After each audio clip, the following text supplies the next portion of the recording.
Welcome back. One of the things that has struck me during the COVID crisis is the back and forth between County Mayor Carlos Jimenez and Miami Mayor Francis Suarez. They are both Republicans, yet on more than one occasion, when Francis Suarez announces something, like he did early on canceling Ultra, Jimenez's knee-jerk reaction is to come out against it.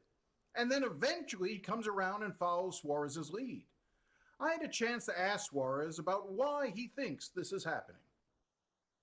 We don't always agree. I mean, that's part of life and that's part of politics. When I canceled Ultra and canceled Calle Ocho, for whatever reason, he decided that he wanted to criticize that and said that it was premature, that Miami, it was the wrong message. Miami should remain open. And I think later on he realized that it was the right decision, and he then canceled the Miami Open and the Miami Youth Fair. So, these things happen. We're different people. We have different styles. We have different perspectives. We have different cities. He has a variety of unincorporated areas. I have, the densest incorporated areas in the city, where there's a bunch of people that are tightly packed together. And frankly, I don't know who he consults with. I know that, the people that I consult with are essentially our fire chief, our emergency manager, our city manager, our elected officials, outside experts like Dr. Marty, who we have involved from the very first day, who's an infectious disease specialist at FIU. And of course, we've spoken multiple times with the Surgeon General throughout this entire process, and with epidemiologists from the state.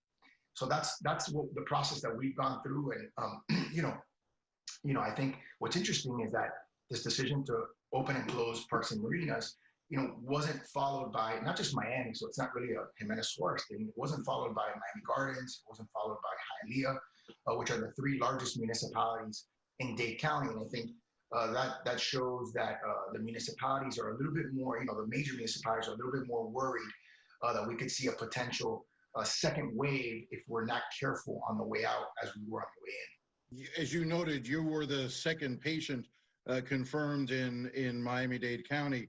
And it's likely that you became infected from the virus from a trip when the Brazilian president and his delegation was here at visiting Southcom. You came into contact with them. I know Brazil has emerged as a new hotspot, and there's some concern about, obviously Miami's connections to Rio de Janeiro and other parts of Brazil in terms of people flying here. Are you concerned about air travel between Brazil and Miami? And I understand you don't have control of the airport, but what would you like to see done about that? A while ago, a couple weeks ago now, I wrote a letter directly to the president asking him to discontinue flights from COVID hotspots.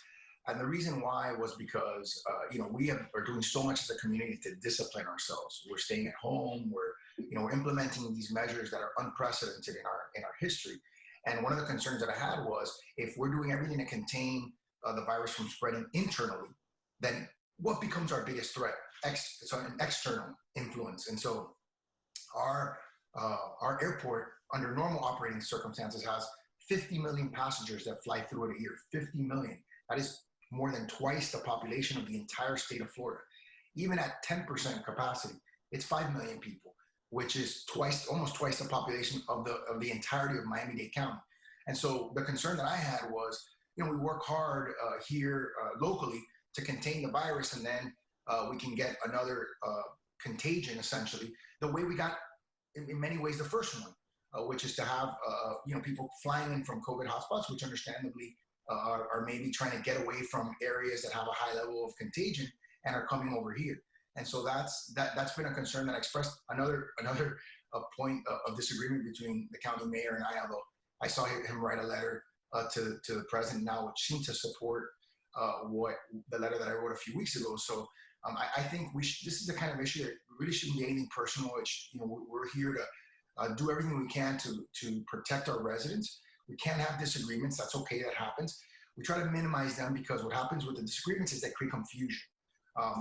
With things like, for example, our curfew, where 16 cities implemented a curfew, but the county decided not to implement a curfew. That's confusing, because how do you know what city you're in and where you have to be and what time you have to be home? So, we try, and I try through the League of Cities particularly, because that's all 34 cities, to try to advocate for a coherent policy, a consistent policy. Sometimes it happens and sometimes it doesn't. Speaking of the issue about flying into the airport, you know, as I recall, the exact scenario was you wrote the president trying to restrict travel from those COVID hotspots. He then, the county then wrote a letter to the, responded by writing a letter to the White House, essentially telling them to ignore your letter, that you shouldn't be listened to on this. And now they've come full circle to, again, as you noted, the mayor has now talked about, Mayor Menes has talked about wanting to be concerned about folks coming in from Brazil. I can't explain it. I don't understand it. You know, I think, again, in times like these, what's most important is that we speak all as a community with one voice. And I think it's important that the cities and the county be united, because it does create confusion. It does create incoherence, and it makes it difficult for our residents that don't understand the invisible boundaries. This week, Suarez of the Miami City Commission passed a plan to help folks with rent relief. Let's see if the county mayor follows suit. We'll be right back.